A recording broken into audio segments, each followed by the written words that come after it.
Eto, marami po ako nakita nagtatanong to, mga baguhan sa motor at mga lady rider ng mga scooter.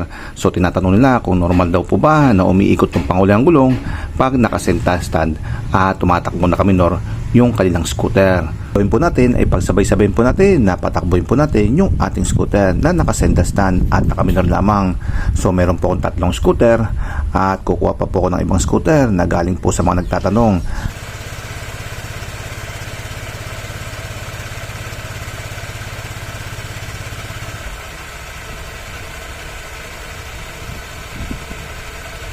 Kung makikita po natin ay halos lahat po ay umaandar. Kaya ibig sabihin po niyan sa mga nagtatanong ay normal po yung pag-ikot ng panghuliang gulong pag ito po ay naka-center stand at nakaminor po yung kanyang pagtakbo.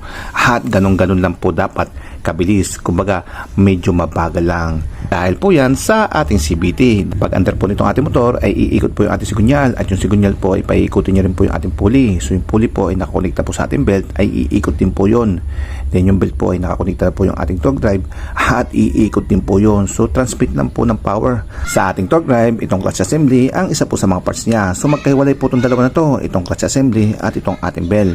Itong clutch assembly, ito po ay nakakonekta sa ating torque drive. Samantalang itong ating bell ay nakakonekta po to sa ating final transmission gear at dito sa ating gulong. So pag umikot po to ay iikot din po itong ating gulong. So pag umanda naman po itong ating makina ay umiikot naman po itong ating clutch assembly. So individual po sila, magkahiwalay. Umiikot po itong ating clutch assembly at hindi po umiikot itong ating bell. Iikot na itong ating bell pag mataas na po yung ating RPM at mabilis na rin po umikot itong ating clutch assembly dahil mag-create na po ito ng mataas na centripetal force at yung mataas na centripetal force ang siya naman po magpapabuka ng ating clutch shoe. Makikita nyo may spring po yan na bumabatak, hindi yan basta-basta bubuka. Pag mataas na lang po yung kanyang RPM at centripetal force ay doon lang po siya bubuka. So ang kumukontrol po niyan ay itong ating spring para hindi po siya bumuka. So pag bumuka po to ay didikit po to sa ating bell. Ayun, at magkakaroon po yan ng presyon at isasabay na rin pong umikot itong ating bell at itong ating gulong. Itong kumukontrol sa ating clutch shoe upang hindi bumuka ay itong ating spring kasi binabatak nyo. So hindi po yan bubuka at bubuka lang po yan pag nagkaroon na po ng mabilis na pag-ikot at mataas na centripetal force. Kaya itong ating spring ay meron po itong spring rating. Since ang centripetal force naman na nagpapangat ng presyo at bumabatak sa spring, then yung centripetal force naman ay kinukontrol ng ating RPM. Kaya yung spring rating po ng ating spring is RPM. So RPM po mga pare ko. At yung spring rating po ng mga stock na motor which is galing po sa kasa, hindi pa po minotified, hindi pa po ginagalaw, ay nasa 800 RPM. Idle speed po ng ating makina is 1,700 at pagdating po sa ating clutch assembly ay 800 na lamang. So mababatak na po yung ating spring dahil yung spring rating po kasi nitong ating clutch spring ay nasa 800. So medyo aangat na po itong ating clutch shoe at medyo didikit na po ito sa ating bell. Then yung ating bell naman ay iikot na po ito ng dahan-dahan tulad po ng pag-ikot nitong ating gulong.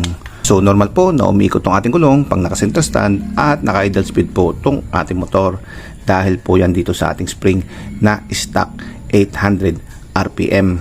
Dahil pag hindi po umikot ng panghuliang gulong, naka-center stand at naka-idle speed ay dalawa naman po yan. Unang-una po dyan ay hindi na po stock at modified na po yung kanyang clutch spring. Dahil pag ito po ay pinalitan nyo o minodify nyo ng 1,000 or 1,200 RPM ay mahihirapan na pong bumuka yan sa 800.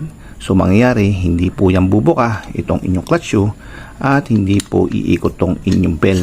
Pati po tong inyong gulong ay hindi rin po iikot.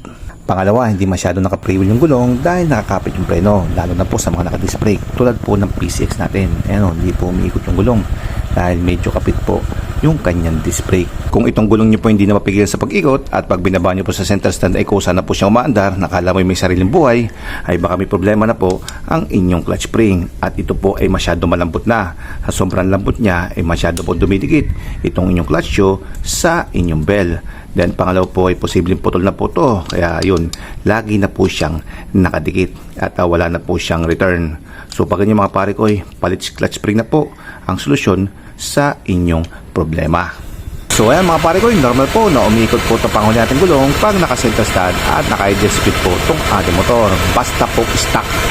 So stock po lahat, ayan, normal po yan.